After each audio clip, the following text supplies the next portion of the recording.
Hello dear students, welcome back. So आज हम लोग क्वेश्चन सॉल्व करेंगे प्रीवियस ईयर के कुछ और important question related to chemistry chapter number 2 solutions class 12 का। ठीक है, सो हम लोग का बेसिकली एम ये है कि हम लोग यहाँ पे जितने भी इंपॉर्टेंट क्वेश्चन हैं ये जितने भी प्रीवियस ईयर में मोस्ट आस्क्ड क्वेश्चन है, यानी जो क्वेश्चन बार बार रिपीट होते हैं या कई बार पूछे गए हैं बोर्ड्स एग्जाम्स में, तो उसको हम करेंगे।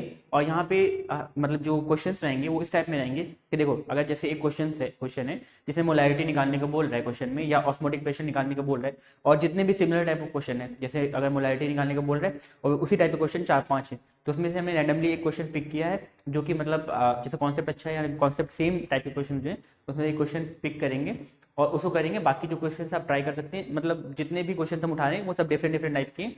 इतने क्वेश्चन कर लेंगे तो आपको सारा का सारा आइडिया मिल जाएगा कि बोर्ड्स में क्वेश्चन कैसे आते हैं। ठीक है, तो स्टार्ट करते हैं विद द फर्स्ट क्वेश्चन। बोल रहा है difference between molarity and molarity क्या होता है।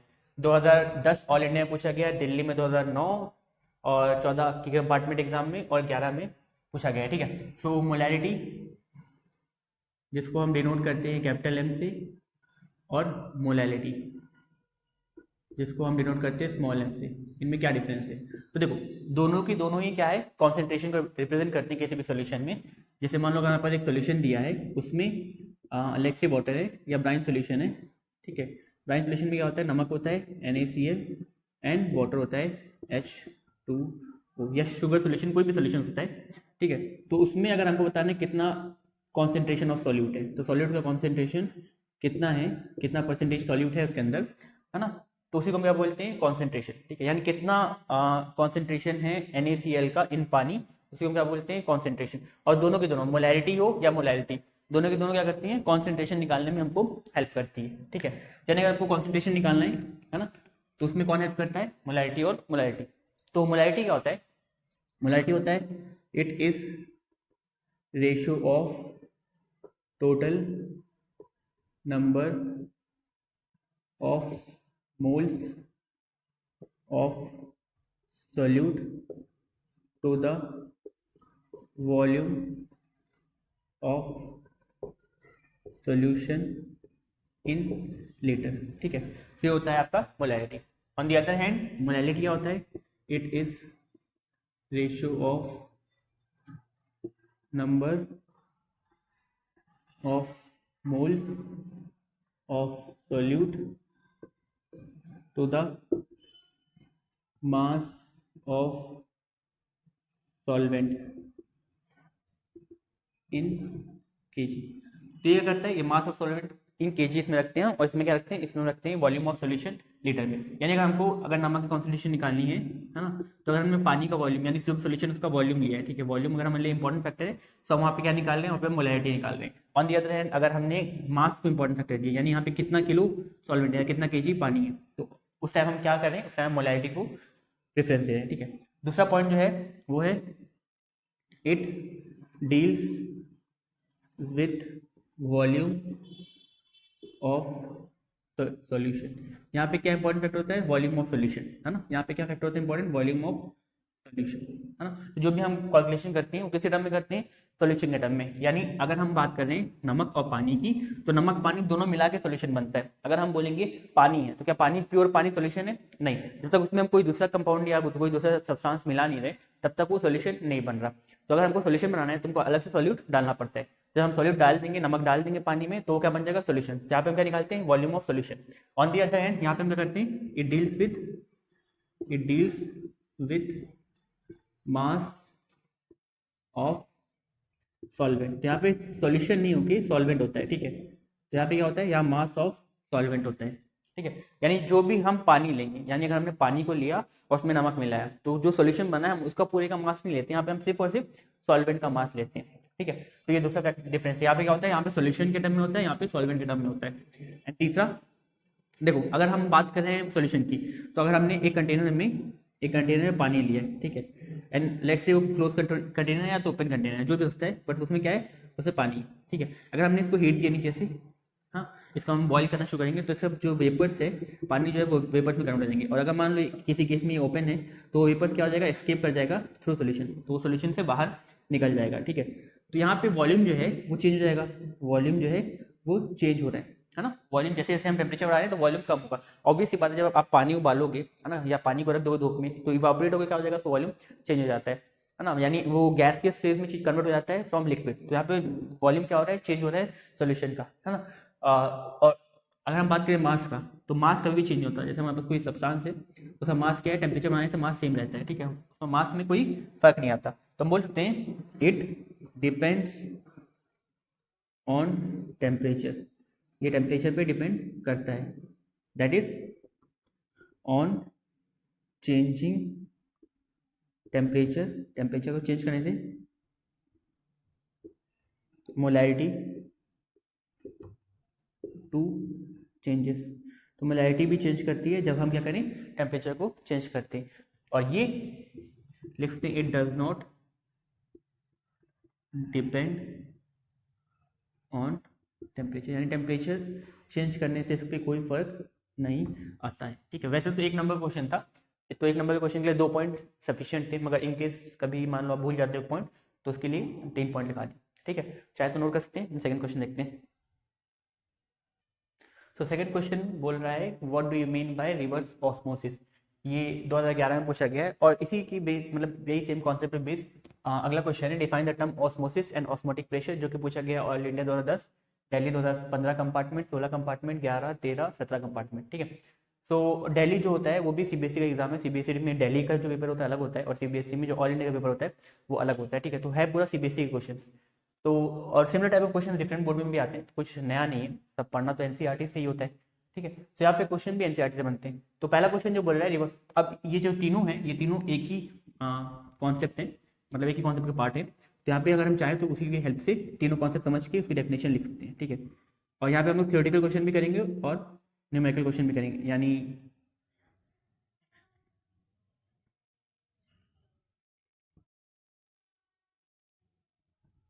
ठीक है। तो जैसे मान लो ये आपके पास एक कंटेनर है जिसमें हमने सेमी परमेबल मेम्ब्रेन लगा के रखा है, ठीक है। तो हम लोग बोलते हैं सेमी परमेबल मेम्ब्रेन, ठीक है। तो यहाँ पे क्या होता है, एक तरफ मान लो प्योर सॉल्वेंट है, जैसे ये प्योर सॉल्वेंट है, और एक तरफ प्योर सॉल्वेंट है, और एक तरफ सॉल्यूशन है, एक तरफ क्या है, सॉल्यूशन है। सॉल्यूशन में सॉल्वेंट और सॉल्यूट दोनों है, ठीक है, यानी यहाँ पे सॉल्वेंट और सॉल्यूट दोनों ही हैं, ठीक है। तो होता क्या है, सेमी परमेबल मेम्ब्रेन जो होता है ये एक मतलब थिन पतली सी शीट होती है, ठीक है, जिस जो कैसी होती है, सेमी परमेबल होती है। मेम्ब्रेन मतलब थिन पतली सी शीट, और वो कैसी होती है, सेमी परमेबल। सेमी मतलब आधा, परमेबल मतलब परमेबिलिटी, यानी उसमें छेद होते हैं आधे, है ना। वो छेद ऐसे होते हैं, आधा छेद हम इसलिए बोलते हैं बिकॉज वो जो छेद है कुछ कंपोनेंट्स को अलाउ करते हैं पास करने के लिए, कुछ कंपोनेंट को अलाउ नहीं करते। एग्जाम्पल लेते हैं, जैसे आपके पास सैंड और पानी का मिक्सचर है, रेत और पानी में मिला हुआ है, ठीक है। आप कपड़े से जब फिल्टर करते हैं तो कपड़े से पानी तो पास हो जाता है मगर सैंड रुक जाता है, तो यानी वो पोरस है पानी के लिए, मगर वो पोरस यानी परमेबल नहीं है किसके लिए, सैंड के लिए, ठीक है। तो यहाँ पे भी वही चीज़ है, यहाँ से जो सॉलिड के पार्टिकल होते हैं, जो नमक होते हैं, वो तो पास नहीं कर पाते, मगर जो सॉल्वेंट के पार्टिकल होते हैं वो इजिली पास कर जाते हैं। यानी इससे पास लिक्विड जो है, यानी इससे जो वाटर है, इससे जो वाटर है, वाटर पास कर जाता है, और उसको हम बोलते हैं ऑस्मोसिस, है ना। तो वाटर पास कर जाता है मगर सॉल्ट के पार्टिकल पास नहीं कर पाते। अब देखो यहाँ पे पानी कहाँ से कहाँ पास करिए, डिपेंड करता है कॉन्सेंट्रेशन पानी की। अगर हम बात करें सोल्यूशन में, तो लेट्स से सोल्यूशन में 500 ग्राम नमक है और 1 kg पानी, ठीक है। यहाँ पे हम बोल रहे हैं सिर्फ और सिर्फ 1 kg पानी है, ठीक है, 1 kg वाटर है, तो पानी कहाँ से कहाँ फ्लो करेगा। आपको लगा होगा पानी देखो दोनों तरफ इक्वल है, 1 kg पानी यहाँ पे भी, 1 kg पानी यहाँ पे भी, तो पानी कहीं फ्लो नहीं करेगा, बट ऐसा नहीं होता।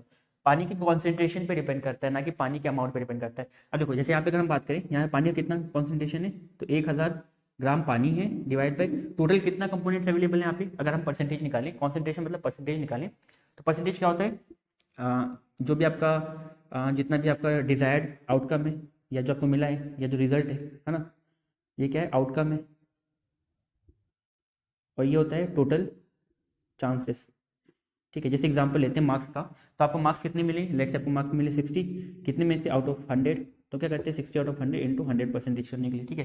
तो 60 आपको मार्क्स मिले आउट ऑफ 100 इंटू 100, तो यहाँ पे क्या है, कितना कॉन्सेंट्रेशन पानी का, 1000 आउट ऑफ कितने में से, 15,000 किलो का सोल्यूशन है, मतलब 1500 kg का सोल्यूशन है, जिसमें से 1500 ग्राम का सोल्यूशन है, जिसमें से 1000 ग्राम पानी है, तो उसका जब हम रेशियो निकालेंगे तो 2 कट के यहाँ पे लगभग आएगा 66.6%। ठीक है। और यहाँ पे अगर हम देखें, यहाँ पे 1000 ग्राम पानी है और 1000 ग्राम सोल्यूशन भी पूरा, मतलब सिर्फ और सिर्फ पानी है, तो यहाँ कितना है, इंटू 100 करेंगे तो ये हो जाएगा 100%।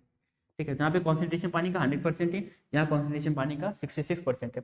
पानी कहाँ से काम मूव करेगा, पानी एक्चुअली में यहाँ से मूव नहीं करेगा, पानी कहाँ से काम मूव करेगा, यहाँ से यहाँ, बिकॉज पानी कहाँ से मूव करेगा, जहाँ पे कॉन्सेंट्रेशन ज़्यादा है, 100% कॉन्सेंट्रेशन है, वहाँ से कहाँ, जहाँ पे कम कॉन्सेंट्रेशन है, 66% कॉन्सेंट्रेशन, तो वहाँ मूव करता है।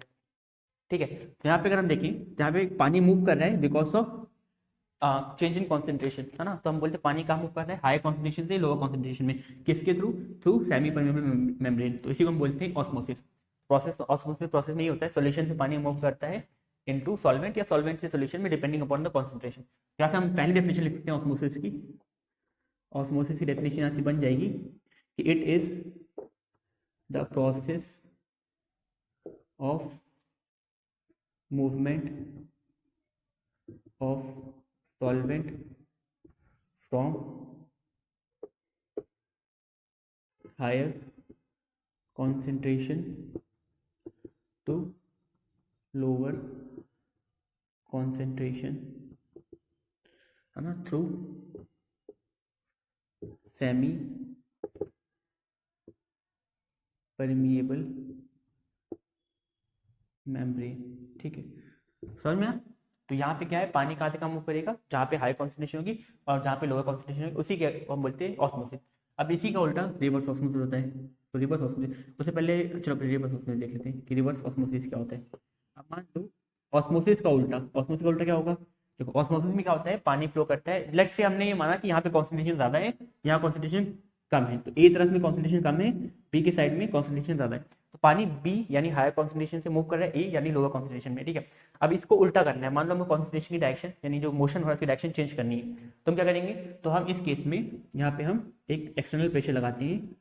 ठीक है, ये एक्सटर्नल प्रेशर हम लगाते हैं, जैसे आप एग्जांपल ले, इंजेक्शन है, इंजेक्शन में, इंजेक्शन की जैसे इंजेक्शन यूज कर लेते हैं, तो इंजेक्शन में आप लगाते हैं ना प्रेशर थ्रू पिस्टन, पिस्टन का प्रेशर लगाते हैं यहाँ पे, और ये क्या होता है, यहाँ से सिरिंज से जो भी आपकी मेडिकेटेड दवाई है वो उसके अंदर जाती है, इंजेक्ट होती है ना, तो यहाँ पे आप क्या करें, प्रेशर लगाए, तो इन सिमिलर भी हम यहाँ पे प्रेशर लगाते हैं, किस तरफ, जिस तरफ ऑस्मोसिस हो रहा है उसको उल्टा। ठीक है, प्रेशर लगाएंगे, अब क्या होगा, प्रेशर लगाने से जो डायरेक्शन है ना, ऑस्मोसिस की वो उल्टी हो जाएगी, है ना, उल्टी तरफ फ्लो करने लगेगी, तो इस प्रोसेस को हम क्या बोलते हैं, reverse osmosis.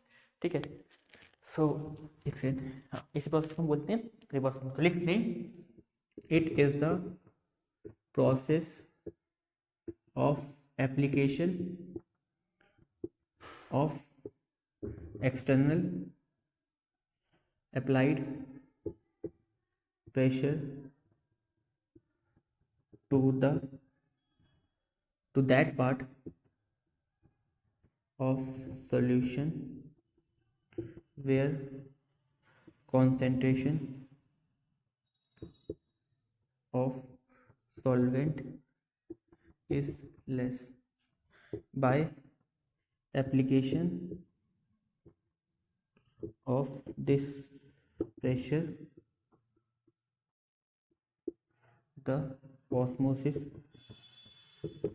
process is reversed।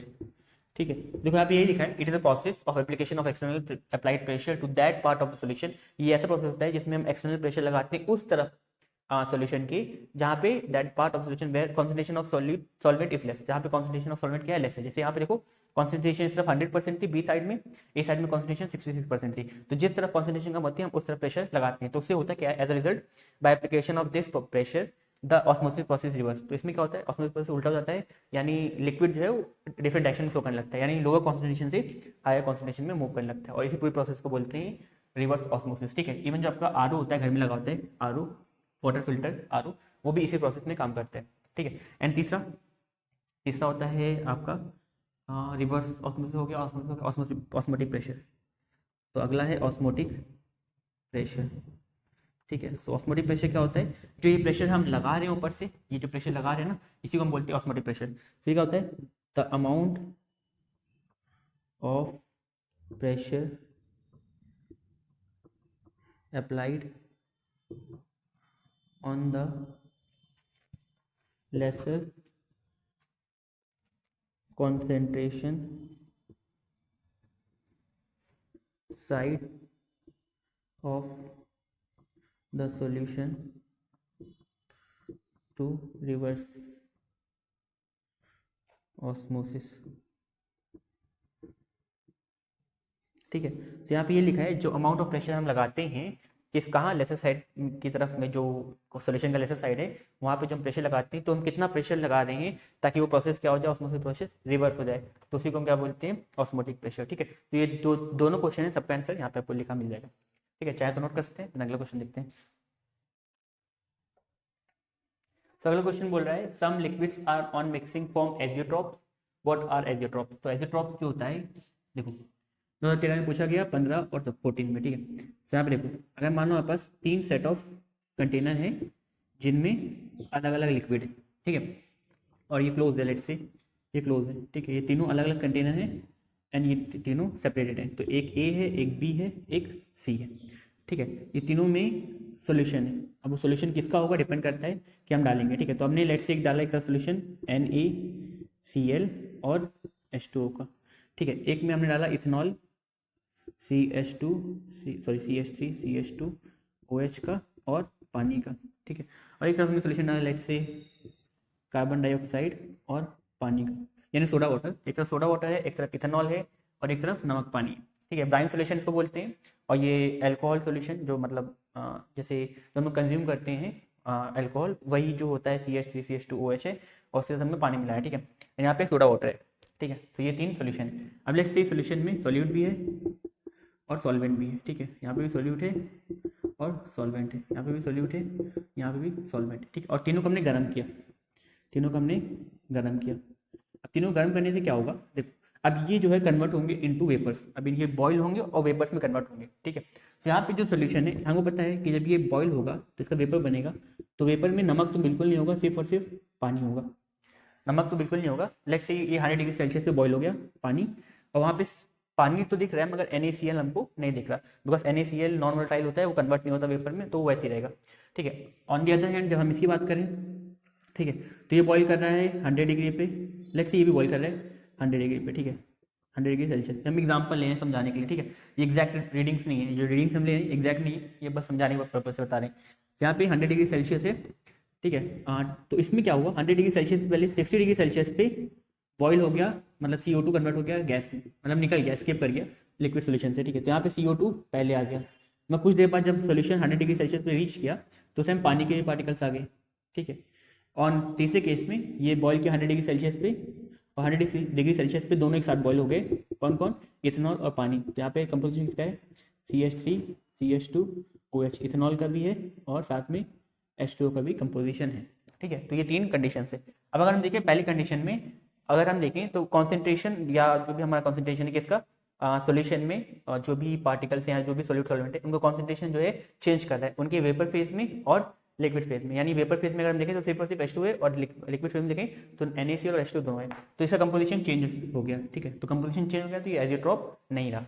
तो अगर हम बात करें सी सोल्यूशन की, तो यहाँ पे क्या है, कार्बन डाइऑक्साइड जब हम स्टार्टिंग में बात करें 60 से 100 डिग्री सेल्सियस पे, 60 से 100 डिग्री सेल्सियस के बीच में, क्योंकि वाटर जो है 100 डिग्री सेल्सियस के बाद इवापोरेट होगा, और CO2 स्केप कर गया पहले 60 से 100 के बीच में। ठीक है, तो इस टाइम सिर्फ और सिर्फ कौन था, CO2 था सोल्यूशन में। उसके कुछ टाइम बाद H2O आया तो कंपोजिशन चेंज वापस सेम हो गया।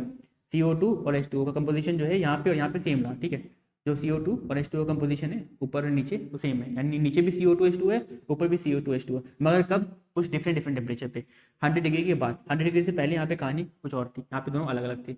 और बात करें अगर हम बी सोल्यूशन की, तो 100 डिग्री सेल्सियस होते साथ ही ये क्या हो गया, वेपर में भी सेम कंपोजिशन है और लिक्विड में भी सेम कंपोजिशन है। तो ऐसे लिक्विड जिनका कंपोजिशन लिक्विड स्टेट में और गैस स्टेट में या वेपर स्टेट में क्या रहता है, सेम रहता है, तो उसी को हम क्या बोलते हैं, एजियोट्रॉप। तो ये सोल्यूशन भी एजियोट्रॉप नहीं है, ये सोल्यूशन भी एजियोट्रॉप नहीं है। इसका कंपोजिशन हालांकि सेम है, बट क्या है डिफरेंस कि टेम्परेचर अलग अलग टेम्परेचर पे बॉईल कर रहे हैं। तो ऐसे कंपोजिशन जिनका ऐसे मिक्सचर्स जिसका कंपोजिशन लिक्विड फेज में और गैसियस फेज में सेम रहता है और बॉईल करते हैं कॉन्स्टेंट टेम्परेचर पे, है ना, या सेम टेम्परेचर पे, उसी को हम बोलते हैं एजियोट्रॉप्स। तो यहाँ से हम लिख सकते हैं, यहाँ से हम लिख सकते हैं आंसर, एजियोट्रॉप्स क्या होता है, एजियोट्रॉप्स क्या होता है, तो द मिक्सचर या द लिक्विड या solution mixtures that have same composition in their vapor as well as liquid form, and they boil at constant temperature. ठीक है, सो ये इसी कोई ज़्यादा खास जरूरत थी नहीं। एजेट्रॉप्स का बस इसलिए यूज़ होता है कि हाँ, अगर हमको कहीं पे नीड है कि हमको वेपर फेज में और लिक्विड फेज में हमको कंपोजिशन सेम चाहिए, यानी हम चाहते हैं कि जो लिक्विड है जैसे इसको हम इवापोरेट करें तो वो वापस से एकदम साथ ही साथ में एकदम सेम टू सेम वो वापस से क्या बन जाए वेपर में भी, और जैसा कि वो लिक्विड में था, यानी उसका कंपोजिशन चेंज ना करे, है ना। जैसे आप देखो ये नमक पानी है मगर ऊपर जाने के बाद सिर्फ पानी है, नमक नहीं रहा।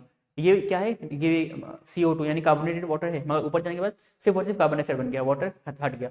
तो इसलिए यहाँ पे क्या कंपोजिशन चेंज हो जा रहा है, तो हमको हो सकता है रीडिंग में कुछ दिक्कत हो जाएगी। तो हमको कभी मान लो नीड पड़ती है कि हम चाहते हैं कि नहीं हमारा कंपोजिशन जो है वो दोनों और ऊपर नीचे सेम रहे, तो हम क्या पिकअप करेंगे, हम एजेट्रॉप्स को पिकअप करेंगे, क्योंकि एजेट्रॉप्स परफेक्टली यही होता है। ठीक है, तो चाहे नोट कर सकते हैं। अगला क्वेश्चन देखते हैं। तो अगला क्वेश्चन बोल रहा है what are the advantage of using osmotic pressure as compared to other qualitative properties for the determination of molar masses of solute in solution। तो हमें पता है चार टाइप ऑफ क्वालिटेटिव प्रॉपर्टी होती है ना। Relative lowering of vapour pressure, depression in freezing point, elevation of boiling point और osmotic pressure. ठीक है, तो इसमें हम करते हैं कॉन्सेंट्रेशन निकालने में हम ये सब क्वालिटेटिव प्रॉपर्टी का यूज करते हैं। अब आउट ऑफ दिस फोर हम अगर यूज कर रहे हैं ऑस्मोटिक प्रेशर, तो हम क्यों कर रहे हैं, एडवांटेज क्या है इसका, तो हमको वही पढ़ना है, मतलब वही आंसर करना है इस क्वेश्चन में। तो उसका आंसर क्या हो जाएगा, एडवांटेजेस क्या क्या है। ठीक है, तो आप लिख लोगे दीज आर द एडवांटेजेस करके पूरा, मतलब लाइन हम सिर्फ एडवांटेज की बात करते हैं।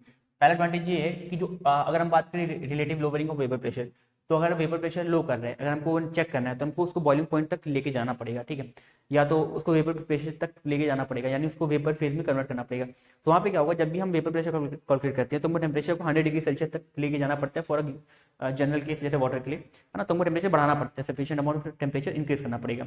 ऑन दी अदर हैंड अगर हम बात करें बॉइलिंग पॉइंट, उसमें भी सेम केस है। और डिप्रेशन पॉइंट में हमको क्या करना पड़ता है कि अगर हमको डिप्रेशन पॉइंट निकालना है तो हमको टेम्परेचर को कहाँ ले जाना पड़ेगा, उस फ्रीजिंग पॉइंट तक। अब आपको देखो पता है कि relative lowering of vapour pressure में क्या करना होता है कि जो वेपर प्रेशर है उसको कन्वर्ट करना होता है किसमें, 100 डिग्री सेल्सियस फॉर वाटर, ताकि क्या हो वो वेपर में कन्वर्ट हो जाए और कैलकुलेशन हम कर सकें। ठीक है, अगर हम बात करें बॉइलिंग पॉइंट में भी यही चीज़ होती है और relative lowering of vapour pressure में भी यही होता है। और फ्रीजिंग पॉइंट के केस में क्या करना होता है कि सॉल्यूशन को फ्रीजिंग पॉइंट तक लेके जाना पड़ता है। और अगर हम वाटर की बात करें तो वो 0 डिग्री सेल्सियस तक लेके जाना पड़ेगा, है ना, या तो उससे भी कम किसी किसी के लिक्विड के लिए। तो यहाँ पे देखो टेम्परेचर में काफ़ी ज़्यादा चेंजेस आता है ना।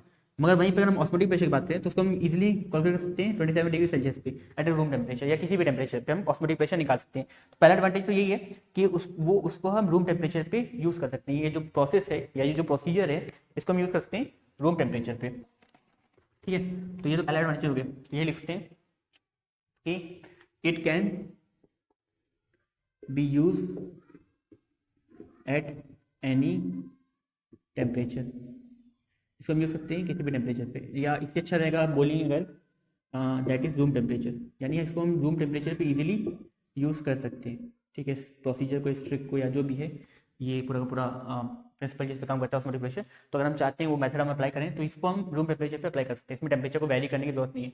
तो it can be use at any temperature that is particularly at room temperature. ठीक है, दूसरा एडवांटेज क्या है कि देखो इसमें जब टेम्परेचर चेंज करना नहीं है तो ज़्यादा हमको टेम्परेचर से तक ले जाने की जरूरत नहीं है, कैलकुलेशन ज़्यादा टफ है नहीं, तो हम इसको नॉर्मल टेम्परेचर पे अप्लाई करके प्रेशर इजीली नोट कर सकते हैं। तो ये जो प्रोसेस है ये बहुत फास्ट होता है, बिकॉज देखो टेम्परेचर बढ़ाओगे आप, उसके जो कैलकुलेशन करोगे तो उसमें काफ़ी टाइम लगता है ना, टेम्परेचर को उस लेवल पे ले जाना, वहाँ पे फिर कन्वर्ट करना उसको पेपर में, फिर नोट करना पर्टिकुलर सारी रीडिंग्स जितनी भी है। और इसमें क्या है, इसमें आपने सिर्फ प्रेशर लगाया और सारा का सारा कॉन्सेप्ट क्लियर हो गया। अच्छा देखो, क्योंकि आप ये हम लोग क्या कर रहे हैं, प्रीवियस क्वेश्चंस कर रहे हैं, तो आपको हम इतना एक्सपेक्ट करें कि आप ये चैप्टर पढ़ के आए तो आपको ये सब बेसिक नॉलेज है।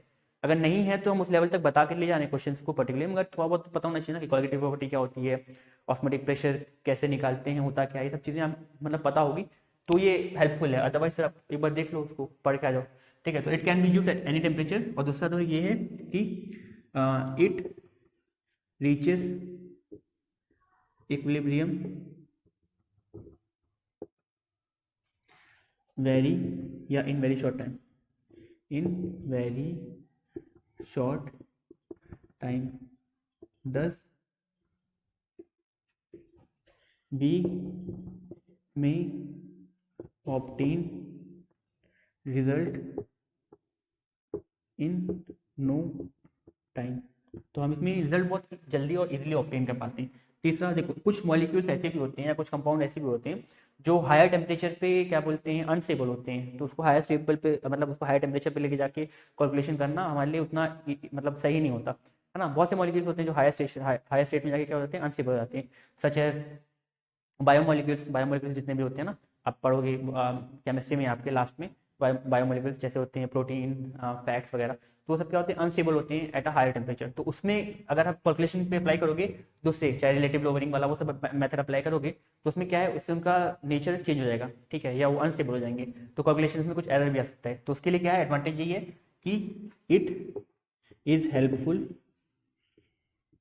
फॉर कंपाउंड्स, है ना, या तो solution for solution containing compounds such as biomolecules that are unstable at higher temperature. ठीक है, तो ये एडवांटेजेस हैं। एक नंबर क्वेश्चन बनता है, 2 पॉइंट्स सफिशिएंट है, मगर हम 3 लिखा दी ताकि आप अगर भूल जाओ इनके से कोई पॉइंट तो उसकी जगह पे लिखने को एक और। ठीक है, चाहे तो नोट कर सकते हैं। अगला क्वेश्चन देखते हैं। अगला क्वेश्चन बोल रहा है state Henry's law and mention 2 of its important application. तो देखो हेनरीज लॉ क्या बोलता है आपको पता ही है कि अगर हमारे पास कोई भी गिवन सॉल्यूशन है कंटेनिंग गैस, जैसे मान लो CO2 है और H2 है, सोडा वाटर है हमारे पास, है ना, सोडा वाटर याद ही है H2CO3, है ना, जिसमें CO2 होता है और H2O होता है। ठीक है, कार्बोनेटेड ड्रिंक होता है जो हम लोग पीते हैं, कोल्ड ड्रिंक्स वगैरह, तो क्या होता है, वो यही होता है, ठीक है, सोडा वाटर। तो इसमें क्या है, इसमें गैसेस होते हैं, जैसे आप खोलते हो बबल्स तो उठते हैं ना उसके नीचे, तो क्या होता है, कार्बन डाइऑक्साइड गैस होती है जिसके अंदर बबल्स होते हैं। ठीक है, तो ऐसा कोई लिक्विड है तो उसमें अगर हमको मान लो कोई गिवन लिक्विड है, उसमें हमको कोई गैस को डिजोल्व करना है, ठीक है, कोई भी गैस को डिजोल्व करना है, तो वो गैस कितना इजीली सोल्यूबल है उसके अंदर, यानी कुछ गैसेस उसमें इजीली मिक्स हो जाएंगी, कुछ गैस नहीं मिक्स होंगी पानी के अंदर। जैसे मान लो पानी के अंदर कुछ गैसेस मिक्स हो जाएंगी, कुछ गैसेस मिक्स नहीं होती। जैसा आपको पता है फिश वगैरह रहती है पानी के अंदर, तो पानी के अंदर से ऑक्सीजन, डिजोल्व ऑक्सीजन को निकालती हैं, मतलब फॉर रिस्पायरेशन पर्पज, तो वो लोग भी क्या करती है, पानी के अंदर ही रिस्पायर करती है ना। तो पानी के अंदर से मतलब गैसेस मिक्स होती है ना। इवन जब आप पानी गर्म करते हो देखो उसके अंदर से बबल्स निकलते हैं, तो क्या होती है, वो सब गैसेस होती है। तो यहाँ पे गैसेस डिजोल्व है। अब ये गैसेस कितना ज़्यादा सोल्यूबल होगी, ये गैसेस कितना सॉल्युबल होगी, ये डिपेंड करता है पार्शियल प्रेशर पे। ठीक है, पार्शियल प्रेशर पे, है ना, और पार्शियल प्रेशर कितना होगा, गैस कितना पार्शियल प्रेशर लगाएगी, वो डिपेंड करता है, वो मतलब उसी को कैलकुलेट करने का तरीका बताया था हेनरीज लॉ ने। तो हेनरीज लॉ ने अपनी लॉ में बताया था, हेनरीज लॉ, तो उन्होंने बताया था इट स्टेट्स दैट, उन्होंने बताया था ये चीज कि the partial pressure of a gas dissolved in a liquid is directly proportional to the mole fraction of that gas in the solution। तो हेनरी ने बताया कि जो पार्शियल प्रेशर है किसी भी gas, let's say 1, partial pressure जो 1 gas 1 की है वो कितनी होगी, मोल फ्रैक्शन y1 के प्रोपोर्शनल। जब प्रोपोर्शनलिटी आते हैं तो कांस्टेंट आ जाता है, प्रोपोर्शनलिटी होती है, और जब प्रोपोर्शनलिटी आती है तो कांस्टेंट आता है, हेनरीज लॉ कांस्टेंट। तो उन्होंने बताया था जो पार्शियल प्रेशर होता है किसी भी गिवन गैस का, वो किस पे डिपेंड करता है, वो मोल फ्रैक्शन पे डिपेंड करता है, और जितना ज़्यादा पार्शियल प्रेशर होगा उतनी ज़्यादा सॉल्युबिलिटी होगी। ठीक है, तो ये बताया था। अब इसकी एप्लीकेशन की बात करें कि क्या क्या एप्लीकेशन होता है इसका, तो बहुत सारे एप्लीकेशन होते हैं, बट इन जनरल 2 पूछा है तो 2 बता देते हैं। पहला क्या होता है, जैसे देखो for scuba divers the tank या द गैस टैंक या the oxygen tank contains less soluble helium gas to avoid bend, ठीक है। दूसरा समझा रहे हैं इसको, पहले लिख लेते हैं। तो जैसे एक तो ये हो गया, एक तो इसका वही सोडा वाटर वाली जो बात की थी, ये भी एप्लीकेशन होता है। तो टू या for the solubility of carbon dioxide gas in soda water, it is filled under high pressure, ठीक है। तो देखो एप्लीकेशन किया गया है।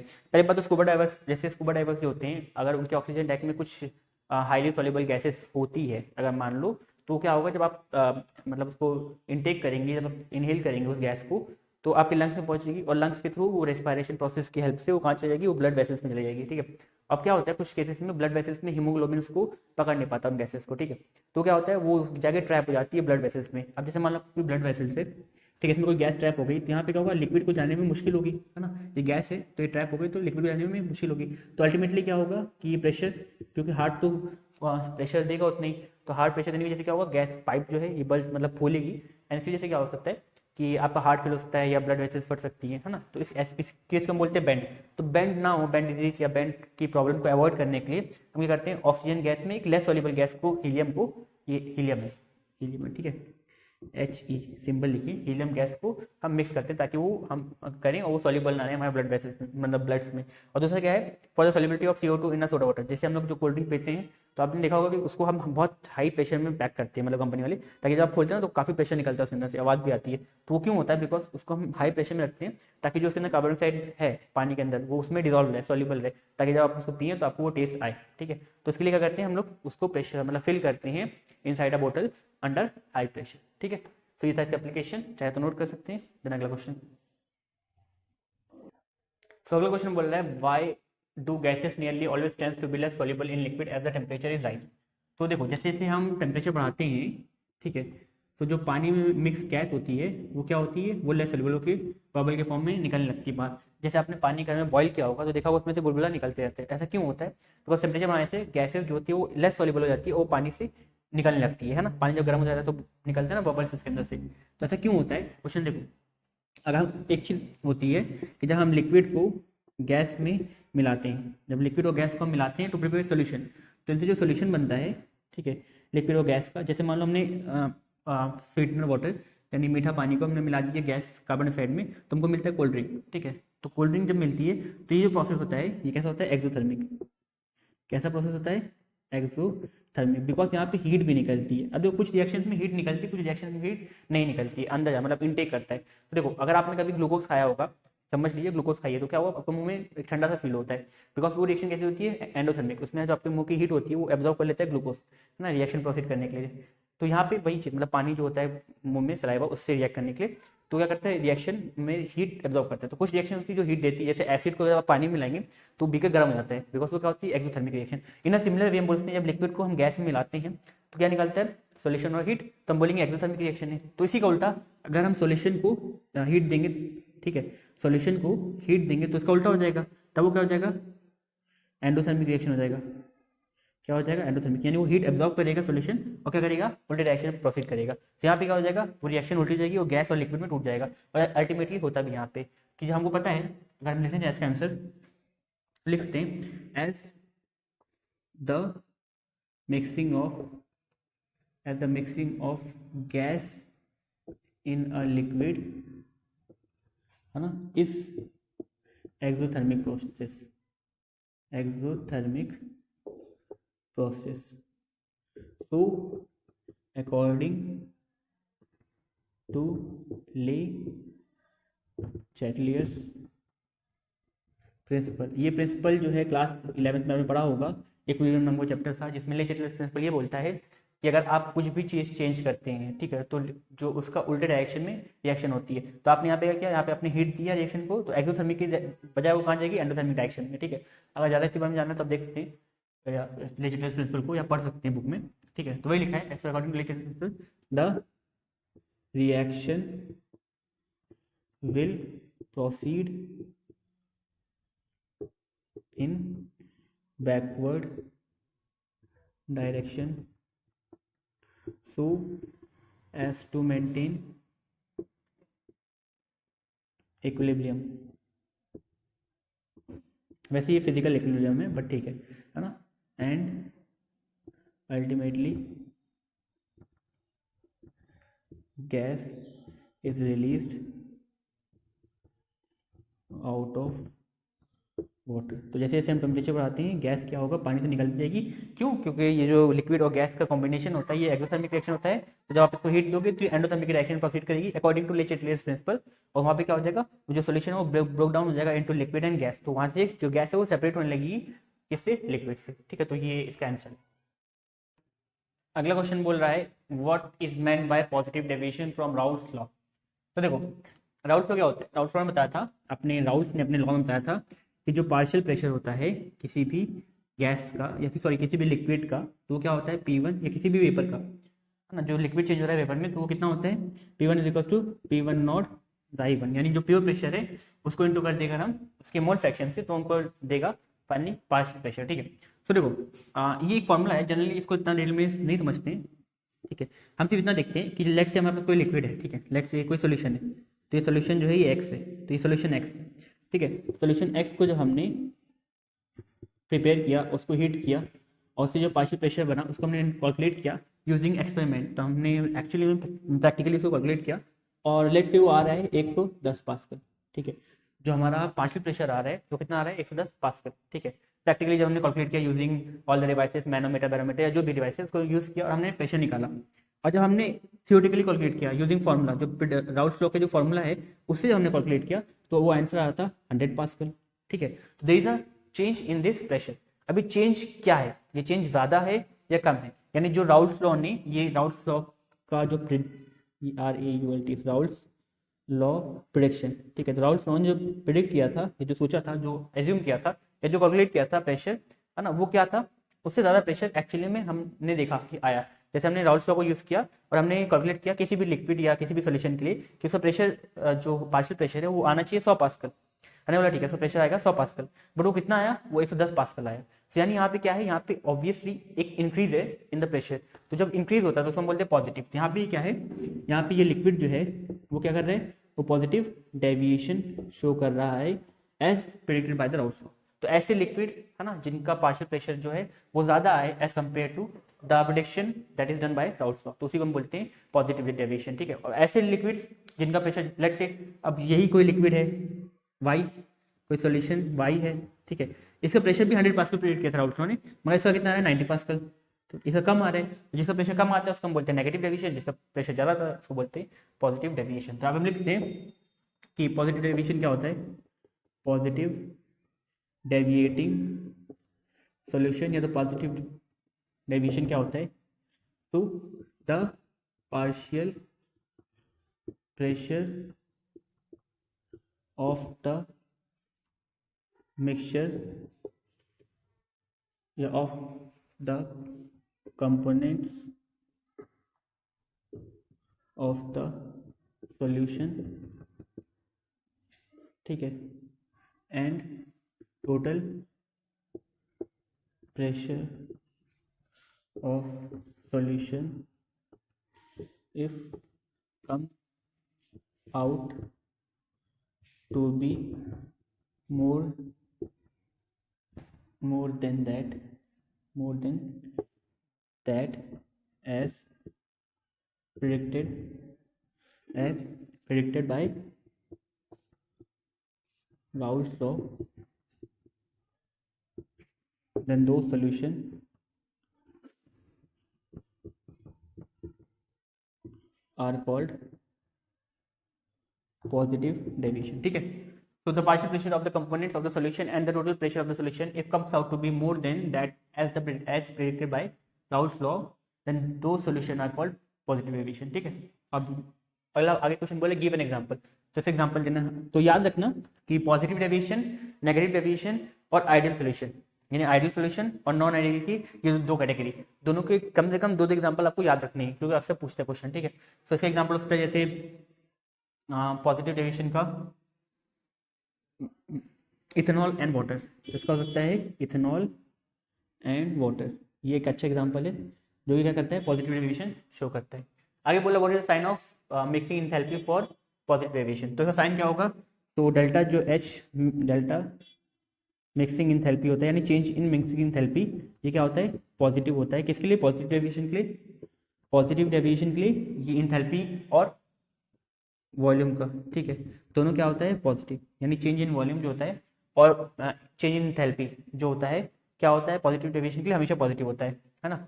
और डेल्टा मीन्स इंथैल्पी और डेल्टा वॉल्यूम ये हमेशा नेगेटिव होता है, किसके लिए, और नेगेटिव डेविएटिंग सोल्यूशन, ठीक है। तो एक एग्जांपल है, ऐसे याद रखना है, ठीक है। इसमें बहुत डिटेल में अगर आपको जानना है क्या क्या होता है तो आप जाके देख सकते हो वीडियो, उसमें आपको क्लियरली मिल जाएगा, मगर यहाँ पे सिर्फ क्वेश्चन मेन है और यहाँ पे सिंपल भी है, ईजी भी है आपको समझने में कि पॉजिटिव का पॉजिटिव होता है, नेगेटिव का नेगेटिव होता है, उसमें इतना ज़्यादा डिटेल में जाने की जरूरत नहीं है, ठीक है। इसको हम ऐसे भी लिख सकते हैं, ये जो आपका लिखा है एंथैल्पी वाला पॉजिटिव डेविएशन के लिए, delta H delta mix enthalpy जो होती है ये 0 से बड़ी होती है पॉजिटिव के लिए, है ना, और 0 से छोटी होती है नेगेटिव के लिए, है ना। यानी देखो इसमें नेगेटिव आता है इंथैल्पी, तो नेगेटिव मतलब 0 से छोटी होती है, पॉजिटिव आ रहा है इसका मतलब 0 से बड़ी है ना। इसका मतलब बेसिकली हम बोल सकते हैं कि जो मिक्सिंग इंथैल्पी अगर पॉजिटिव होगी तो वहाँ पे क्या होगा, वो रिएक्शन कैसे होगी, एंडोथर्मिक, कैसी रिएक्शन होगी, एंडोथर्मिक रिएक्शन, ठीक है। यानी वहाँ पे हीट अंदर वो लेगा पॉजिटिव रिएक्शन में, ठीक है। और जब नेगेटिव होता है तो वो हीट रिलीज करता है, यानी वो कैसी होगी reaction, exothermic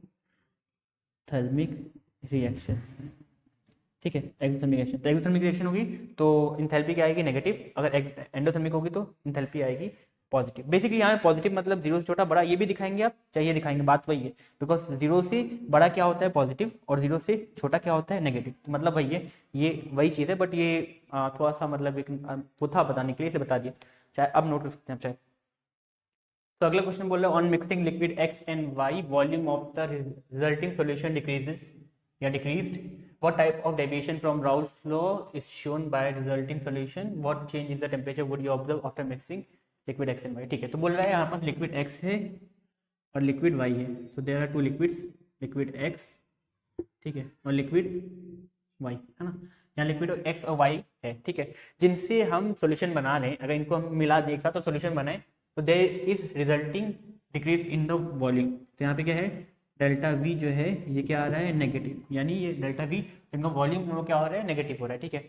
what type of deviation from Raoult's law is shown by the resulting solution, तो बोल रहा है ये कौन सा टाइप ऑफ डेविएशन शो कर रहा है। हमको पता है दो टाइप ऑफ डेविएशन होते हैं, एक पॉजिटिव डेविएशन होता है, एक नेगेटिव डेविएशन होता है, और हमको पता है जो डेल्टा वी नेगेटिव होता है वो किस लिए होता है, नेगेटिव डेविएशन के लिए। सो ऑब्वियसली कौन सोल्यूशन है, यहाँ पे आंसर अगर हम लिखिए पहले का, so as the decrease in volume is shown by किस द्वारा, नेगेटिव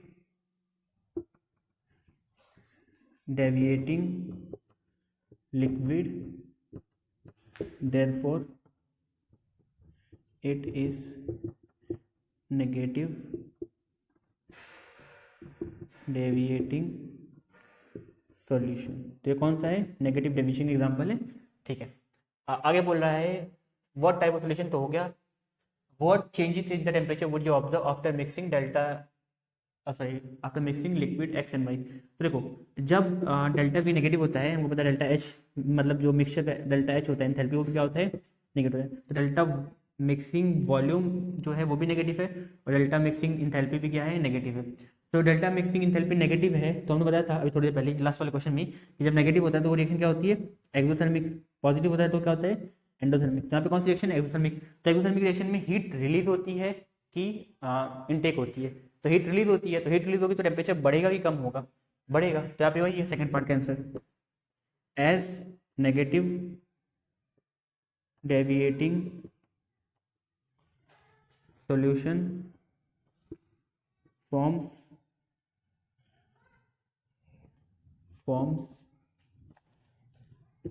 exothermic reaction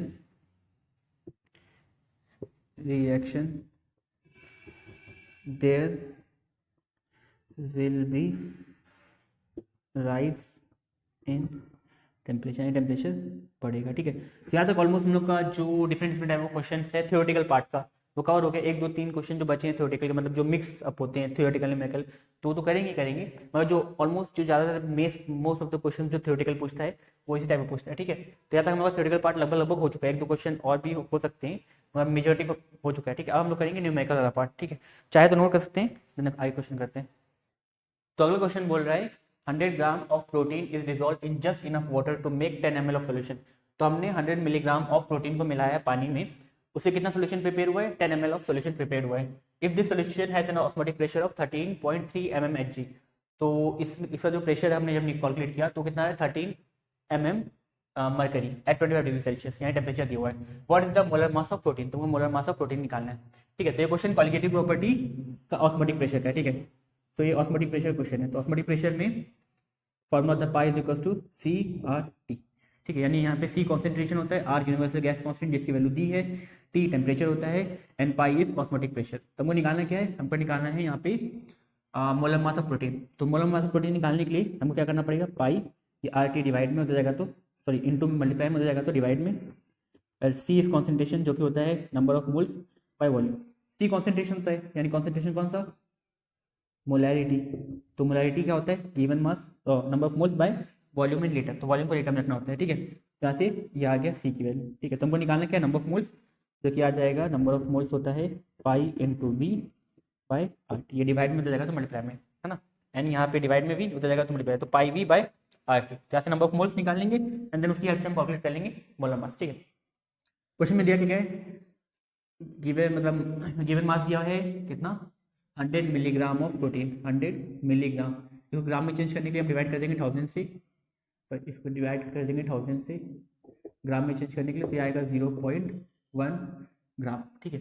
आगे क्वेश्चन में दिया है सोल्यूशन, वॉल्यूम ऑफ सोल्यूशन दिया है 10 ml, तो अगेन ml में दिया है और हमको पता है वॉल्यूम किस में रखते हैं, लीटर में, मोलैरिटी में वॉल्यूम किस में होता है, लीटर में, तो उसको लीटर में चेंज करके 1000 से डिवाइड कर देंगे तो आएगा 0.01 लीटर, ठीक है। तो ये भी लीटर में हो गया। आगे दिया है ऑस्मोटिक प्रेशर, पाई की वैल्यू 13.3 mmHg, है ना, मरकरी के टर्म में, और हमको प्रेशर में यहाँ पे देखो अगर R की वैल्यू तो ये ATM में दिया है, और ऑब्वियसली हमको प्रेशर भी किसमें रखना होता है, एटमॉस्फेरिक प्रेशर के टर्म में, ठीक है। तो अब एटमॉस्फेरिक प्रेशर में चेंज करने के लिए हमको पता है कि 1 mm मरकरी जो होता है, सॉरी 760 mm मरकरी जो होता है ये होता है 1 ATM प्रेशर के बराबर, ठीक है। क्लास 11 में पढ़े होगा फ्लूइड मैकेनिक्स में, जहाँ पे 760 इंटू में हो जाएगा तो डिवाइड में, तो 1 mm मरकरी कितना हो जाएगा 1/760 ATM।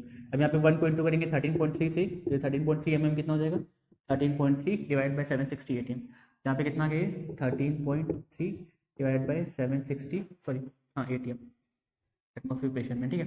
आगे क्वेश्चन में दिया है टेम्परेचर 25 डिग्री सेल्सियस, टेम्परेचर को हमको केल्विन रखना होता है, 25 plus 273 538 279 and then 298 kelvin. What is the molar mass of protein, अब मोलर मास निकालना है, ठीक है। आर की वैल्यू भी दी है, तो यहाँ से मोलर मास निकालने के लिए पहले हम नंबर ऑफ मोल्स निकालेंगे, ठीक है, जो कि होता है पाई V। पाई की वैल्यू कितनी दी है, ऑस्मोटिक प्रेशर 13.3 इंटू वॉल्यूम कितना दिया है, वॉल्यूम वॉल्यूम वॉल्यूम वॉल्यूम कहाँ गया, ये 0.01 लीटर, ठीक है। आर यूनिवर्सल गैस कांस्टेंट जिसकी वैल्यू 0, अच्छा सॉरी इसको ATM में रखना है ना, तो पाई की वैल्यू कितनी देगी 13.3 डिवाइड बाई 760 mmHg, ठीक है। और यहाँ पे R कितना है 0.0831 इंटू टेम्परेचर 298 केल्विन, ठीक है। इसको सॉल्व करेंगे तो 15 इंटू 10⁻⁻6 क्या निकाला हमने, नंबर ऑफ मोल्स, तो याद आएगा मोल में, ठीक है। सो ये आ गया सर, मतलब कैलकुलेशन, क्योंकि कैलकुलेशन में टाइम लगेगा और वीडियो लंबी जाएगी, तो इसलिए हमने कर दिया कैलकुलेशन आपके लिए, ठीक है। सर नंबर ऑफ मोल्स मिल गया, नंबर ऑफ मोल्स क्या आया 7.15 इंटू 10⁻⁻6, ठीक है। नंबर ऑफ मोल्स क्या होता है, गिवन मास बाय मोलर मास, तो आपको मोलर मास निकालना है, तो ये डिवाइड में हो जाएगा तो इंटू में, तो मोलर मास कितना हो जाएगा, गिवन मास कितना है 0.1 ग्राम, तो 0.1 ग्राम, ठीक है। देखो यहाँ पे मोलर मास ऊपर चला गया और ये पूरा टर्म नीचे आ गया, तो W बाय ये टर्म, ठीक है। तो W तो हमको क्वेश्चन में दिया है गिवन मास, और मोलर मास तो नंबर ऑफ मोल्स हम निकाले 7.15 इंटू 10⁻⁻6, ठीक है। तो ये आ जाएगा आपका, डिवाइड करेंगे 13986, ठीक है। अभी किस क्या निकाला, मोलर मास, ऊपर यूनिट थी ग्राम और नीचे थी मोल, तो जाएगा ग्राम पर, ठीक है। तो इसी टाइप के क्वेश्चन आते हैं, तो ये क्वेश्चन तो ऑस्मोटिक प्रेशर का अच्छा क्वेश्चन है, ऑल इंडिया 2009 में भी पूछा गया और दिल्ली 2009 में पूछा गया, पहले तो नोट कर लें, देन अगला क्वेश्चन देखते हैं। तो अगला क्वेश्चन बोला है सोल्यूशन ऑफ ग्लिसरॉल, C3H8O इसका मॉलिक्यूलर फॉर्मूला होता है, और मोलर मास दिया भी है क्वेश्चन में 92 ग्राम पर मोल। Is prepared by dissolving some glycerol in 500 gram water. तो मोलर मास ऑफ सॉल्यूट दिया हुआ है कितना है, 92 ग्राम पर मोल। ठीक है, आई क्वेश्चन में dissolving some glycerol in water, तो कितने वाटर में मिला है इसको। सो आपको वॉल्यूम ऑफ या तो मास ऑफ सॉल्यूट दिया है, कितना दिया है 500 ग्राम। ठीक है, ठीक है, आगे बोल रहा है the solution has a boiling point of 100.42 degree Celsius. Boiling point कितना है, T T T 100.42 100.42 degree Celsius. ठीक है, आगे बोल रहा है what mass of glycerol is dissolve in the solution. के भी दिया है क्वेश्चन में, के भी दिया है 0.512 केल्विन केजी पर मोल, और आपसे पूछ क्या रहा है molar mass of sorry mass of solute आपसे क्वेश्चन में पूछा है। ठीक है, सो ऑब्वियसली बात है, यहाँ पे बॉइलिंग पॉइंट कांस्टेंट दिया है, यानी बॉइलिंग पॉइंट कांस्टेंट वाला फॉर्मूला है, यानी एलिवेशन बॉइलिंग पॉइंट का जो फॉर्मूला था ना, delta T B is equal to K B into M molality.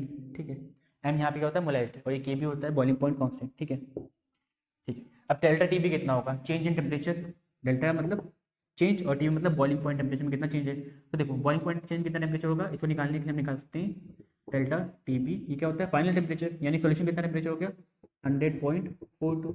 Initial temperature यानी पानी जो प्योर सॉल्वेंट होता है पानी, उसका टेम्परेचर कितना होता है बॉइलिंग पॉइंट 100 डिग्री सेल्सियस। ठीक है, तो कितना आ जाएगा 0.42 डिग्री सेल्सियस, तो आप रख सकते हैं 0.42। के बी कितना है 0.512। अब आपके दिमाग में क्वेश्चन आ रहा है कि यहाँ पे तो केल्विन में दिया है, यहाँ पे हमने डिग्री सेल्सियस में लिखा है, तो देखो अगर हम इसको केल्विन में भी चेंज करेंगे तो क्या करेंगे प्लस 273, तो इसमें 273 प्लस करेंगे तो ये जाएगा 373.42, और इसमें 273 प्लस करेंगे तो ये आ जाएगा 373 तो जब माइनस करेंगे तो भी कितना आएगा 0.42 केल्विन। ठीक है, तो आंसर वही सेम आएगा, इतना डिफरेंस नहीं है, क्योंकि माइनस कर रहे हैं ना, दोनों की वैल्यू सेम है, तो नहीं आंसर आएगा। तो यहाँ पे वही रखा है, और ठीक है, के बी क्वेश्चन में दिया है। इंटू मोलैलिटी क्या होता है, number of moles by mass of solution, है ना, in KG, sorry mass of solvent in KG. ठीक है, तो यहाँ से हमको क्या निकालना है, अच्छा नंबर ऑफ मोल्स निकालना है, तो ये डिवाइड में हो जाएगा मल्टीप्लाई में, जगह 0.42। मास ऑफ सॉल्यूशन कितना दिया है, ये दिया है 5, सॉल्वेंट है ये, सॉरी सॉल्वेंट है, सॉल्वेंट पानी का है ना, तो सॉल्वेंट तो कितना है 500। ठीक है, ग्राम में इसको के जी में करने के लिए 1000 डिवाइड कर दिया, यहाँ पे इंटू में क्या है 0.512 जो नंबर ऑफ मोल्स। ठीक है, यहाँ पे देखिए 1000 डिवाइड कर देना 1000 से, तो यहाँ पे हम देखें तो लगभग ये कितना आ रहा है 0.42 डिवाइड बाई 5 तो 12, ये इंटू 500 डिवाइड बाई 512 हो जाएगा, नहीं इसलिए 1000 से करेंगे तो लगभग सेम वैल्यू काटेंगे तो लगभग 1 ही आएगा, बल्कि 0.99 के आसपास आएगा, इसको इंटू करेंगे तो कितना आ जाएगा 0.41 के आसपास आ जाएगा। ठीक है, कैलकुलेशन कर लेना, देखो हम राउंड ऑफ में कर रहे हैं कैलकुलेशन, यानी रफ में ऐसी। ठीक है, कैलकुलेशन चेक करना चाहे तो कर सकते हैं। तो नंबर ऑफ मोल्स आ गया 0.41, मगर हमको क्वेश्चन में क्या निकालना था, मास ऑफ ग्लिसरॉल। तो नंबर ऑफ मोल्स क्या होता है, given mass by molar mass, है ना। तो यहाँ पे नंबर ऑफ मोल्स आपको क्वेश्चन में निकाल लियो 0.41, और मोलर मास कितना है 92 ग्राम दिया है क्वेश्चन में, ये हो जाएगा 0.41 इक्वल्स टू जो निकालने क्वेश्चन में वो मोलर मास जो कि कितना दिया 92, ये डिवाइड में हो जाएगा तो मल्टीप्लाई में, तो गिवन मास कितना हो जाएगा 92 इंटू 0.41, तो इसको इंटू कर देते हैं 92 इंटू 41 जाएगा 2 9 क्रॉस 4 टू 8, हाँ 4 एंड 36 ठीक है, सही ना, तो हाँ सही, तो 2 9 और 9 18 17 1 कैरी 7 एंड 3, और यहाँ पे 2 पॉइंट था, यहाँ पे 2 पॉइंट आ जाएगा 37.72 किस में आएगा ग्राम में, बिकॉज हमने कैलकुलेशन में सारी वैल्यू किसमें की थी ग्राम में। ठीक है, मतलब ऑब्वियसली गिवन मास में था ग्राम में। ठीक है, तो कितना आएगा ग्राम। ये था क्वेश्चन दिल्ली 2010 का, चाहे तो नोट कर सकते हैं। अगला देखते हैं, तो अगला क्वेश्चन जो है साल 2010-2011 ऑल इंडिया में पूछा गया है। क्वेश्चन बोला व्हाट मास ऑफ NaCl, जिसका मोलर मास दिया है 58.5, Na का होता है 23, क्लोरीन का होता है 35.5। ठीक है, 58.5 must be dissolve in 65 gram of water to lower the freezing point by 7.5 degree Celsius. ठीक है, मतलब यहाँ पे फ्रीजिंग पॉइंट लोअर हो रहा है, लोअर मतलब चेंज हो रहा है, चेंज मतलब डेल्टा टी डायरेक्टली दिया है, यहाँ T final minus T initial करने की जरूरत नहीं है। ठीक है, assume van Hoff factor for NaCl is equal to 1.87। अब देखो यहाँ पे क्वेश्चन में वैन ऑफ फैक्टर भी आपको दिया है, वैन ऑफ फैक्टर देने का मतलब क्या है कि यहाँ पे आपको आई जो है वैन ऑफ फैक्टर आई उसको भी पॉइंट मतलब क्वेश्चन के फॉर्मुला में पुट करना है। तो यहाँ पे अगर हम ऐसे की बात करें तो देखो NaCl का मोलर मास दिया है, यानी मोलर मास ऑफ सोल्यूट दिया है कितना 58.5 ग्राम पर मोल। ठीक है, और mass of sorry mass of solvent भी दिया है, सॉल्वेंट, ठीक है, कितना दिया 65 ग्राम।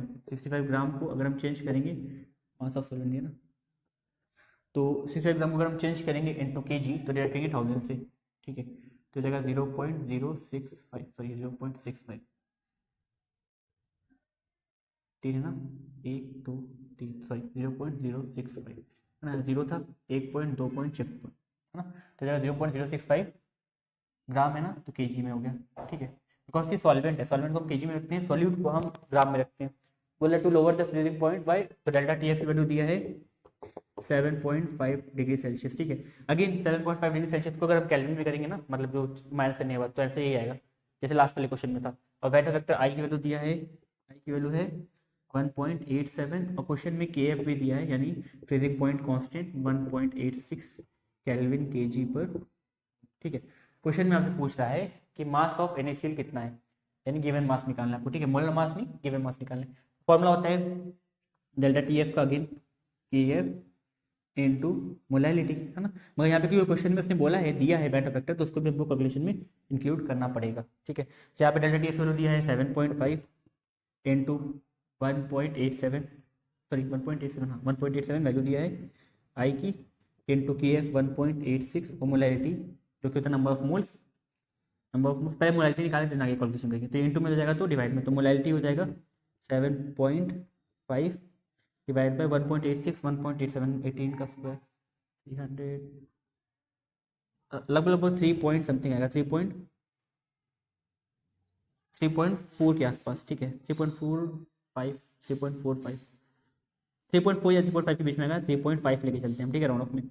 फिर कैलकुलेट करेंगे तो 35 टू द 7.5 तो 0.1, और यहाँ पे बचेगा फिर 150, तो लगभग लगभग 2.15 के आसपास आएगा, 2.145 ऐसे कुछ आएगा, मतलब मोलैलिटी इतना आ जाएगी, ठीक है। कैलकुलेशन अगर आप करना है, बिकॉज वीडियो लंबी ना हो कैलकुलेशन करके अलग से, इसलिए हम क्या करें, कैलकुलेशन जल्दी जल्दी कर दें, बाकी कैलकुलेशन अगर आपको चेक करना है कैलकुलेटर में आप चेक कर सकते हैं, ठीक है, या तो रफ कॉपी लेके कर सकते हैं। तो मोलैलिटी आ गया, मोलैलिटी का क्या फॉर्मूला होता है, number of moles of solute bye mass of solution in KG. यहाँ पे सॉल्यूशन क्या है, वाटर, मतलब सॉल्वेंट क्या है, वाटर है, इसका केजी में मार्क करना, कितना आया था केजी में 0.065 इंटू 2.15, ठीक है, डिवाइड में तो हो जाएगा, मल्टीप्लाई में तो n हो जाएगा 2.15 इंटू 0.065, और नंबर ऑफ मोल्स होता है गिवन मास बाय मोलर मास, तो गिवन मास हम क्वेश्चन में निकालना है, और मोलर मास इसका दिया हुआ है 58.5, तो फर्दर जो अगर हम निकालें गिवन मास W, ये हो जाएगा, ये डिवाइड में, ये भी यहाँ पे मल्टीप्लाई हो जाएगा 2.15 इंटू 0.065 इंटू 58.5, ठीक है, तो इसको कैलकुलेशन करेंगे तो आएगा 8.17, मोलर मास निकाल लेंगे, सॉरी गिवन मास निकालते तो ये ग्राम में आएगा, ठीक है, क्योंकि नंबर ऑफ मोल्स में ऑब्वियसली मास क्या होता है, गिवन मास ग्राम में, और मोलर मास होता है ग्राम पर मोल में, ठीक, तो ये आ गया आपका आंसर, ठीक है। तो अगला क्वेश्चन है ऑल इंडिया 2010 का, what mass of ethylene glycol, जिसका मोलर मास दिया है, तो मोलर मास ऑफ सोल्यूट जो है ये है 62 ग्राम पर मोल, क्वेश्चन में गिवन है, must be added to 5.5 kg of water, तो वेट ऑफ यानी मास ऑफ वाटर यानी सॉल्वेंट भी क्वेश्चन में दिया है, जो कि हो जाएगा 5.5 kg, ठीक है, केजी में तो चेंज करने की जरूरत नहीं है। To lower the freezing point of the water to 0 degree Celsius to -10 degree Celsius, यानी 0 - -10 हो जाएगा 10 डिग्री सेल्सियस, तो डेल्टा टी एफ हो जाएगा 10 डिग्री सेल्सियस। अगेन कैल्विन में चेंज करेंगे तो भी ये आंसर आएगा, इसमें चेंज करने की जरूरत नहीं है। And K F water freezing point constant for water is 1.86 kelvin KG पर मोल, ठीक है। So according to formula delta T F is equals to I, अब यहाँ पे आई की जरूरत नहीं है बिकॉज मैन ऑफ फैक्टर कहीं दिया नहीं क्वेश्चन में, ये हो जाएगा के एफ इंटू मोलैलिटी, ठीक है। मोलैलिटी पहले निकाल लेते हैं, मोलैलिटी होता है number of moles by mass in KG, तो mass of solvent in KG, ठीक है, जो केजी में दिया भी हुआ है। यहाँ पे मुझे निकालना क्या है, नंबर ऑफ मोल्स पहले, ठीक है। तो डेल्टा टी एफ की वैल्यू दिया है 10, ये डिवाइड में है, उधर जाएगा तो मल्टीप्लाई में, तो ये कितना हो जाएगा 5.5 केजी में तो चेंज करने की जरूरत नहीं है। और के एफ इधर आएगा तो डिवाइड में हो जाएगा, तो इधर जाएगा के एफ की वैल्यू 1.86 इंटू में ना, तो जाएगा तो डिवाइड में, तो ये क्वेश्चन में दिया 1.86, ये आ जाएगा नंबर ऑफ मोल्स। इसको सॉल्व करेंगे तो हो जाएगा 55 डिवाइड बाई 1.86, इसको सॉल्व करेंगे तो लगभग 29.5 के आसपास, ठीक है, 29.5 के आसपास, तो ये आ गया आपका नंबर ऑफ मोल्स। अब इसी को हम आगे फर्दर सॉल्व कर सकते हैं, नंबर ऑफ मोल्स होता है गिवन मास बाय मोलर मास, जिसकी वैल्यू आई 29.5। अब हमको क्वेश्चन निकालना क्या है, मास ऑफ इथाइलिन ग्लाइकोल यानी गिवन मास निकालना है। तो गिवन मास कितना हो जाएगा 29.5 इंटू मोलर मास कितना दिया है 62। तो फिर हम सॉल्व करें 295 into 62, 2 5 10, 0 1 carry, 9 2 18, 19 1 carry, 2 2 4 5 6 30 0 3 carry, 6 9 36 6 54 57 5 carry, 6 2 12 and 12 5 17 0 9 7 8 11 1 carry 8 1, तो 18190 आ रहा है, ठीक है अप्रोक्सीमेटली। तो यहाँ पे कितना पॉइंट था, एक पॉइंट था, तो एक जीरो हटा देते हैं, जाएगा 1819। सही है कैलकुलेशन, चेक करें ना कैलकुलेशन सही है। तो 1819 ग्राम, चाहो तो के जी में कर सकते हो 1.81 या 82 राउंड ऑफ करेंगे तो 1.82 kg, ठीक है। तो ये था आपका क्वेश्चन, चाहे तो नोट कर लें। तो क्वेश्चन है बोल रहा है solution is prepared by dissolving 10 gram of non volatile solute. मैंने आपको दिया है 10 gram of non volatile solute, जो कि होता है सोल्यूट कितना है 10 ग्राम, ठीक है। और गिवन मास ऑफ सॉल्वेंट आगे इन 200 ग्राम वाटर बोले ना, तो सॉल्वेंट का कितना दिया है, ये दिया आपको 200 ग्राम, ठीक है। इट हैज़ वेपर प्रेशर दिया है यानी P1 दिया है, P1 या तो P सॉल्वेंट लिख लो जो भी है, सॉल्यूशन लिख लो सॉल्यूशन, ठीक है। जो सॉल्यूशन का बनेगा उसका प्रेशर कितना दिया है 31.84 mm ऑफ मर्करी, ठीक है। Calculate the molar mass of solute, आपको निकालना है मोलर मास ऑफ सॉल्यूट, ठीक है। कितना निकालना है, ओके इसको x मान लेते हैं, ठीक है। और आगे vapour pressure of the pure water, या x क्या मानना है यही ले लेते हैं। तो vapour pressure of pure water यानी P सॉल्वेंट कितना दिया है 32 mm ऑफ H। अब देखो यहाँ पे रेशियो निकलता है प्रेशर का, तो चाहो तो चेंज कर सकते हो ATM में, वैसे नहीं करोगे तो भी आंसर सेम ही आएगा, ठीक है। तो यहाँ पे देखो फॉर्मुला होता है relative lowering of vapour pressure का फॉर्मुला होता है, क्योंकि उसी का क्वेश्चन है लोअरिंग ऑफ वेपर प्रेशर। तो फॉर्मुला होता है delta P bye P1 not, या तो P सॉल्वेंट लिखना जो लिख सकते हो सॉल्वेंट, ये हो जाएगा सॉल्यूशन, ये होता है डायरेक्टली प्रोपोर्शनल या तो इज इक्वल्स होता है मोल फ्रैक्शन ऑफ सॉल्यूट, ठीक है। ये फॉर्मुला पढ़ चुके है ना। 1 के टर्म में हो तो P delta P1 by delta P1 not is equals to लाई 1, ठीक है। तो ऐसे लिखना चाहो ऐसे लिख सकते हो, या तो सिंपली सॉल्यूट फॉर्मुला के टर्म में लिख सकते हैं। तो चेंज इन प्रेशर क्या होगा, चेंज इन प्रेशर होगा कितना प्रेशर कम होगा, तो प्योर वाटर का 32 है माइनस चेंज इन प्रेशर कितना हो गया, पहले मतलब 32 हो गया और पहले कितना था 31.84, यानी जब सॉल्यूशन बना यानी सॉल्वेंट था प्योर तो 32 था, उसमें हमने नमक मिला दिया या जो भी मिला दिया, जैसे यहाँ पे नहीं दिया नाम तो कोई भी सॉल्यूट मिला तो प्रेशर क्या हो गया कम हो गया है ना। तो कितना कम हुआ, तो माइनस से निकाल सकते हैं 31.84। तो ये चेंज इन प्रेशर बताता है ना, डेल्टा मतलब चेंज इन प्रेशर है। और सॉल्वेंट का प्योर सॉल्वेंट का प्रेशर दिया है 32 equals to mole fraction of solute. पहले मोल फ्रैक्शन निकाल लेते देन बाकी उसके बाद फिर आगे कर लेंगे। तो मोल फ्रैक्शन ऑफ सॉल्यूट कितना आ गया, या इसको माइनस करेंगे 3210 एंड 0 पॉइंट ये हो जाएगा 84 यानी 60.16 बाई 32, ठीक है। चाहो तो इसको आप इंटू 100 कर सकते हो इजी करने के लिए, तो हो जाएगा 16 बाई 3200 और 16 टू 32 तो हो जाएगा 1/1, ठीक है। चाहो तो कर सकते हो। तो मोल फ्रैक्शन का फॉर्मूला होता है गिवन मास या number of moles of solute, sorry number of moles of solute by total number of moles, यानी यहाँ पे क्योंकि सॉल्यूट का नंबर ऑफ मोल्स बहुत कम है, तो अगर हम प्लस करेंगे इसको तो अल्टीमेटली रेशियो सेम ही आएगा, इसलिए हम सॉल्वेंट लेके चलते हैं, ठीक है। जैसे कि अब हम एग्जांपल ले रहे हैं, जैसे नंबर ऑफ मोल्स सॉल्यूट है 0.001, ठीक है, और सॉल्वेंट का कितना है 32 नंबर ऑफ मोल्स एग्जांपल इसलिए, ठीक है। तो इसमें अगर हम ये प्लस भी करेंगे 0.001 तो आंसर कितना आएगा 0.001 बाई 32.001। तो 32.001 लिखेंगे या तो 32 लिखे बाद बराबर, इसलिए हम इसको इग्नोर कर लेते हैं, ठीक है। तो यहाँ पे हम इसलिए इग्नोर कर रहे हैं। अब यहाँ पे कितना है ये 1/200। Number of moles of solute क्या होता है given mass of solute, question में दिया है mass of solute 10 by molar mass of solute, जो कि हमको निकालना है हाँ निकालना है molar mass of solute divide by number of moles of solvent. तो given mass of solvent number of moles of solvent था ना, given mass by molar mass, ठीक है। तो वही रख रहे हैं, तो गिवन मास सॉल्यूट का बाय मोलर मास सॉल्यूट का, फिर गिवन मास सॉल्वेंट का कितना है 200 ग्राम, फिर मोलर मास ऑफ सॉल्वेंट का कितना है, क्या है सॉल्वेंट वाटर है ना, तो वाटर का मोलर मास कितना होता है, वाटर होता है H2O हाइड्रोजन का 2, दो हाइड्रोजन तो 2 और ऑक्सीजन का 16, तो ये जाएगा 18, कितना जाएगा 18, ठीक है। और इसके बाद 1/200, इसको हम ऐसे सकते हैं 10 by molar mass of solute, इसको उल्टा करके मल्टीप्लाई कर सकते हैं 18 बाई 200 इज इक्वल टू 1/200। यहाँ से 200 से 200 कट ही जाएगा, ये डिवाइड में हो जाएगा तो मल्टीप्लाई में, है ना, सही है। हाँ, तो यहाँ पे इधर आएगा तो मोलर मास ऑफ सॉलिड कितना हो जाएगा 18 इंटू 10, तो हो जाएगा 180, तो मुझे होता है ग्राम पर मोल, है ना। तो ये आपका आंसर। सो अगला क्वेश्चन बोल रहा है define the following terms, mole fraction और वैन हाउ फैक्टर। ठीक है, 2009 क्वेश्चन है। तो मोल फ्रैक्शन क्या होता है? मोल फ्रैक्शन अभी मैं थोड़ी देर पहले जो लास्ट क्वेश्चन किया था उसमें मोल फ्रैक्शन ही निकाल रहे थे। मोल फ्रैक्शन क्या होता है? मोल फ्रैक्शन, तो मोल फ्रैक्शन का फॉर्मूला को याद रखना है। देखो मोल फ्रैक्शन का फॉर्मूला होता है y is equals to n1, जैसे कोई कंपोनेंट है, सॉल्यूशन है, कोई सॉल्यूशन है, उसमें दो सॉल्यूशन दो चीज़ से मिलकर बना है, एक NaCl नमक और एक पानी H2। तो ये क्या हो जाएगा कंपोनेंट 1, ये हो जाएगा कंपोनेंट 2।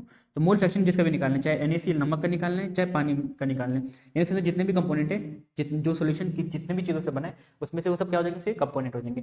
जिस भी कंपोनेंट को आपको नंबर ऑफ मोल्स निकालना है तो वो क्या हो जाएगा उस सॉल्यूशन का नंबर ऑफ मोल्स बाय नीचे टोटल नंबर ऑफ मोल्स, तो ये हो जाएगा n1 प्लस n2। तो क्या हो जाएगा इसकी definition, it is the ratio of, किसका रेशियो है, the number of moles of that component, जिसका हमको निकालना है मोल फ्रैक्शन, उस कंपोनेंट का number of moles to the total number of moles of all the components present in the solution। ठीक है, it is denoted by xi,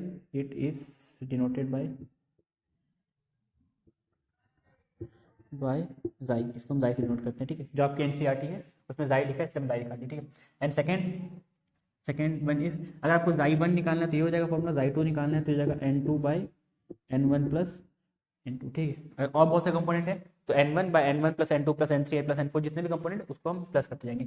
and second one is went of factor, तो went of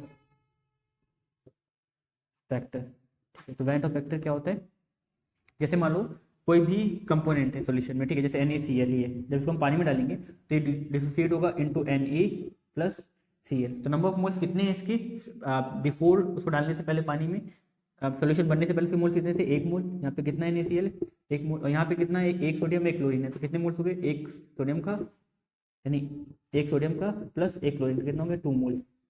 ठीक है, तो ये क्या होता है, it is ratio of total number of moles after dissociation to the total number of moles before dissociation, या तो हम बोल सकते हैं it is total number of, it is ratio of total number of moles that we obtain, मतलब practically, and to the number of moles that we get theoretically, यानी जो भी हम निकाल रहे हैं number of moles after dissociation और before dissociation, इसका रेशियो होता है। ठीक है, तो it is the ratio of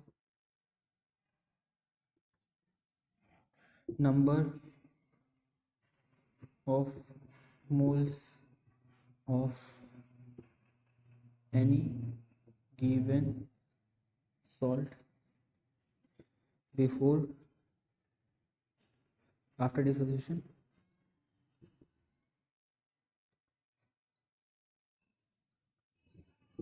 to before dissociation।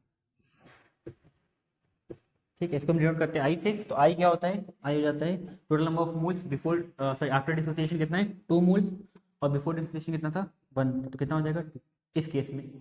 ठीक है, ऐसे फॉर्मूला होता है, it is ratio of total number of moles after dissociation to the total number of moles before dissociation. ठीक है, तो ये था। अब क्वेश्चन सेकंड पे आए तो देखो 100 ग्राम ऑफ प्रोटीन डिसॉल्विंग, ये क्वेश्चन अगर आप देखोगे तो शायद से 10th 11th या 12th जो भी हमने क्वेश्चन थोड़े पहले किया था सेम क्वेश्चन है। ठीक है, जो हमने 2010 वाला क्वेश्चन और 2011 वाला क्वेश्चन किया था वो क्वेश्चन एकदम सेम वही क्वेश्चन है, वही रिपीट कर दिए। ये क्वेश्चन तो सॉल्व है, इसको सॉल्व करने में मतलब नहीं बनता। ठीक है, तो चाहे तो पीछे जाके देख सकते हैं, वही सेम क्वेश्चन है, 11th या तो 12th क्वेश्चन है। तो अगला क्वेश्चन है ऑल इंडिया 2013 का क्वेश्चन, बोला डिफाइन द फॉलोइंग टर्म। पहला बोला आइडियल सोल्यूशन, तो आइडियल सोल्यूशन क्या होता है, तो आइडियल सोल्यूशन वो सोल्यूशन होता है जो कि राउल्ट लॉ को ओबे करता है ना। यानी अगर हम कोई सोल्यूशन की बात करते हैं, ठीक है, तो जैसे हमने कहा था नेगेटिव और पॉजिटिव डेविएटिंग सोल्यूशन, तो नेगेटिव क्या होता है जिसका प्रेशर जो है राउट लॉ ने जो प्रेडिक्ट किया था उससे कम आता है, और पॉजिटिव में उसका प्रेशर ज़्यादा आता है। बट आइडियल सोल्यूशन वो सोल्यूशन होता है जो कंप्लीटली राउट लॉ को फॉलो करता है, मतलब वो जितना प्रेशर राउट लॉ निकालता है अपने यूजिंग फॉर्मूला से हम निकालते हैं, वही सेम प्रेशर वो आइडियल सोल्यूशन शो करता है। हम लिख सकते हैं कि the solution that completely obeys Raoult's law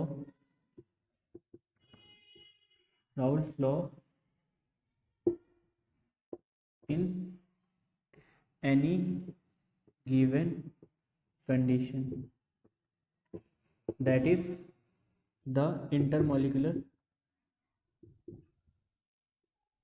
force of attraction will be same between all the components of given solution। तो देखो होता क्या है कि जब भी हम बात करते हैं राउल्ट लॉ की, तो पॉजिटिव या नेगेटिव डेविएशन क्यों आता है? बिकॉज उसमें जो सॉल्यूट है और सॉल्वेंट है, ठीक है, उनके बीच में फोर्स कुछ और होती है एज कम्पेयर टू सॉल्वेंट या सॉल्यूट सॉल्वेंट की, है ना।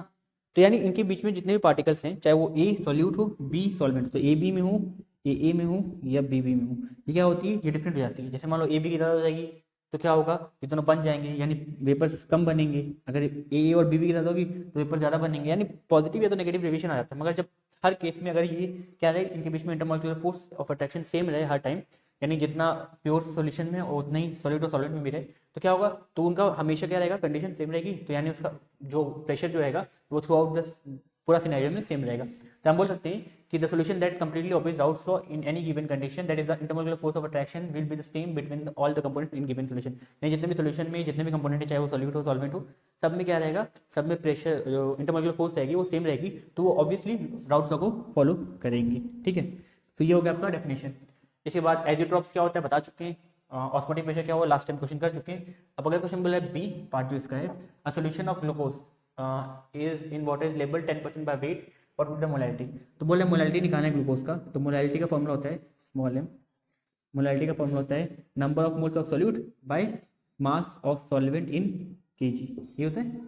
Number of moles of solute क्या हो जाएगा, तो number of moles of glucose निकालते हैं पहले यहाँ साइड में, number of moles of glucose, ठीक है, number of moles of glucose. तो गिवन मास कितना है ग्लूकोज का, मास में जैसे 10% बाय वेट है, तो हमने एज्यूम किया लेट 100 ग्राम ऑफ सोल्यूशन इस पेपर, हमने एज्यूम कर लिया खुद से। आप चाहो तो 1 kg मान सकते हो, 2 kg मान सकते हो, जितना मानना चाहो मान सकते हो। 100 ग्राम इसलिए क्योंकि परसेंटेज 100 में लेते हैं, तो यहाँ पे इजी रहेगा इसको डिवाइड करना, ठीक है। तो 100 ग्राम ऑफ सोल्यूशन प्रिपेयर किया हमने, यहाँ पे दिया 10% जो है वेट किसका है, ग्लूकोज का है, तो 10% ग्लूकोज का वेट है। अगर यहाँ पे 100 ग्राम सोल्यूशन है, 10% ग्लूकोज का वेट है, तो इसका मतलब क्या है, 10 ग्राम ग्लूकोज है और 90 ग्राम, यानी ग्लूकोज का मास कितना है, मास ऑफ ग्लूकोज कितना है 10 ग्राम, और मास ऑफ वाटर कितना है 90 ग्राम, है ना। देखो इसमें बोला 10% अगर ग्लूकोज का मास है, यानी 100 में से 10 ग्राम ग्लूकोज का है, और बचा होगा किसका होगा, वाटर का, बिकॉज वाटर में मिला रहे है ना। तो सोल्यूशन बन रहा है 100%, तो उसमें 10 ग्राम अगर ग्लूकोज का है तो 90 ग्राम वाटर का हो जाएगा। तो यहाँ गिवन मास कितना है 10 ग्राम, बाय मोलर मास कितना होता है ग्लूकोज का C6H12O6, यानी C6 यानी 6 इंटू कार्बन का होता है 12, हाइड्रोजन का 12 और ऑक्सीजन का 6, यानी 6 इंटू 16, मोलर मास ये हो जाएगा, तो ये हो जाएगा 72 + 12 + 6 होते हैं, ठीक 6 ऑक्सीजन और ऑक्सीजन 16 होते हैं, हाँ 36 6 3 कैरी 96, ठीक है। तो प्लस करेंगे 96 और ये 0 1 कैरी 7 8 8 और ये 18, तो 180 ग्राम, ठीक है। तो 180 जगह काटेंगे तो 1/18 आ गया, ठीक है। तो ये आ गया 1/18 आपका मोलर मास, ठीक है, नंबर ऑफ मोल्स। तो ये कितना आ गया 1/18, ठीक है, डिवाइड बाय, अब निकालना है मास ऑफ सोल्यूशन, कितना दिया था 90 ग्राम, ग्राम को केजी में चेंज करने के लिए किससे डिवाइड करते हैं 1000 से, तो 1060 कट किया, ये डिवाइड में ऊपर जाकर मल्टीप्लाई हो जाएगा, और ये देखो ऐसे करते हैं 1/18 इंटू ये उल्टा हो जाएगा 100/9, सही है, हाँ। तो हो जाएगा, इसको हम सॉल्व करेंगे फर्दर, तो हो जाएगा 100/9 इंटू 9 हाँ सॉरी 9 9 इंटू 72 2 7 के 9 मतलब 9 एंड देन 10 16, तो 162 ग्राम, ठीक है। तो ये काटेंगे इसको, तो ये लगभग 2/3 है, लगभग 0.6 0.65 ऐसे कुछ आएगा, 0.65 ले लेते हैं, 65 है ना, हाँ 0.65, लगभग 0.65 मोलैलिटी आ जाएगी। तो इसको दिखाते हैं स्मॉल एम से, ठीक है। मोलैलिटी को दिखाने की, मोलैलिटी की यूनिट होती है मोलल, इसको हम बोलते हैं या तो मोल्स पर केजी, दोनों इसकी यूनिट होती है। तो यहाँ पे मोलल दिखा सकते हैं आप, या तो मोल्स पर केजी, दोनों यूनिट है, ठीक है। तो यह क्वेश्चन आपका 2013 क्वेश्चन है, चाहे तो नोट कर लें, then आगे बढ़ते हैं। तो अगला क्वेश्चन जो है 2017 का है, बोल रहा है 30 gram of urea, molar mass दिया हुआ है, ठीक है, is dissolve in 846 gram of water, ठीक है। Calculate the vapour pressure of the water for this solution if vapour pressure of pure vapour pressure of pure water at 298 kelvin is 23.8 mmHg। तो बताया mole fraction का formula delta, vapour pressure का formula delta P by P1 not is equals to mole fraction, ठीक है। यहाँ delta P क्या हो जाएगा, चेंज इन प्रेशर, तो ये कितना हो जाएगा P1 नॉट माइनस P1, ठीक है, P1 निकालना है by P1 not is equals to mole fraction. अब क्वेश्चन में अगर हम चाहें तो P1 नॉट की वैल्यू हम क्वेश्चन में दिया है ना, प्योर वाटर का प्रेशर दिया है, इसको हम बोलते हैं प्योर, नॉट जो होता है ये दिखाता है प्योर, और जो ये होता है P1 ये होता है सॉल्यूशन का, ठीक है, ये सॉल्यूशन का होता है और ये होता है प्योर, ठीक है। तो मुझे क्या निकालना है, प्योर वाटर दिया, अच्छा तो प्योर वाटर कितना दिया है 23.8 माइनस P1 बाय 23.8, ये मोल फ्रैक्शन के बराबर होगा, ठीक है। मोल फ्रैक्शन क्या होता है 23.8 minus P1 by 23.8 is equals to mole fraction क्या होता है ऑफ सॉल्यूट, यानी सॉल्यूट यहाँ पे क्या है urea by number of moles of solvent यानी वाटर। तो नंबर ऑफ मोल्स का फॉर्मूला होता है given mass of urea by molar mass of urea by given mass of water by molar mass of water, है ना, ये हो जाएगा। तो ये जाएगा 23.8 minus P1 by 23.8 is equals to given mass 30 gram by molar mass 60 gram into, ये उल्टा हो जाएगा, पलट के ये जो नीचे वाला है उल्टा हो जाएगा, ये क्या हो जाएगा मोलर मास ऑफ वाटर पड़ जाएगा। मोलर मास ऑफ वाटर कितना होता है 18, निकाल सकते हैं H2O, हाइड्रोजन का 2 ऑक्सीजन का 16, तो 2 और 16 H2O का मोलर मास होता है, हाइड्रोजन का 1 होता है तो 2 हाइड्रोजन से 2 प्लस ऑक्सीजन 16, तो 2 और 16 18 बाई गिवन मास नीचे जाएगा, गिवन मास कितना 846 ग्राम। तो इसको कैलकुलेट करेंगे, अगर 0 से जो कट गया 1 2 तो ये कट जाएगा 9, तो 9 बाय 846, तो बहुत लंबा है, 6 4 8 4 12 12 18, हाँ कट जाएगा, तो हो जाएगा 3 3 9 है ना, एंड 3 1 3 2 6 2 3 24 282 आ जाएगा, ठीक है। तो ये जाएगा 3 बाई 282, ठीक है, ये आ गया इतना। अभी यहाँ पे डिवाइड में हो जाएगा तो मिलता है, तो 23.8 माइनस P1 इक्वल्स टू यहाँ पे आया था ना, ये यहाँ पे, तो ये डिवाइड में हो जाएगा तो मल्टीप्लाई में, तो 3 इंटू 23.8 बाय 282, ठीक है। तो इसको कैलकुलेट करेंगे लगभग आएगा, कैलकुलेट करना पड़ेगा, ओके। तो ये आ रहा है 0.2531, ठीक है, इतना आ रहा है कैलकुलेट करने के बाद। तो यहाँ पे ये प्लस में हो जाएगा तो माइनस में, तो P1 कितना हो जाएगा यही कर देते हैं, P1 हो जाएगा माइनस P1, ये हो जाएगा तो 0.2531 माइनस 23.8, ठीक है। तो ये माइनस साइन हटाएंगे तो ये plus minus minus minus minus plus, यानी माइनस साइन तो भेजिए तो ये उल्टा हो जाएगा, साइन रिवर्स हो जाएगा। 23.8 8 में से 0.25 माइनस करते हैं, ठीक है, 0.25 माइनस करते हैं इसको, तो 25 जाएगा, 8 में से 30 एंड देन 55 55 पॉइंट, यहाँ पे क्या है 23, तो 23.55 किस में था प्रेशर mmHg में, तो इतना आ गया इसका प्रेशर, ठीक है। अब सेकंड पार्ट बोल रहा है आपको कि right the two difference between ideal and non ideal solution. तो आइडियल और नॉन आइडियल सोल्यूशन के बीच में दो डिफरेंस लिखना है, तो ये है आप आइडियल सोल्यूशन, ठीक है, और इधर है लिख देते हैं non ideal solution, non ideal solution, ठीक है। तो डिफरेंस तो बहुत सारे हो सकते हैं, मगर दो ही लिखना, तो पहला तो होता है कि दे ओबेज राउल्स लॉ, और ये दे डोंट ओबे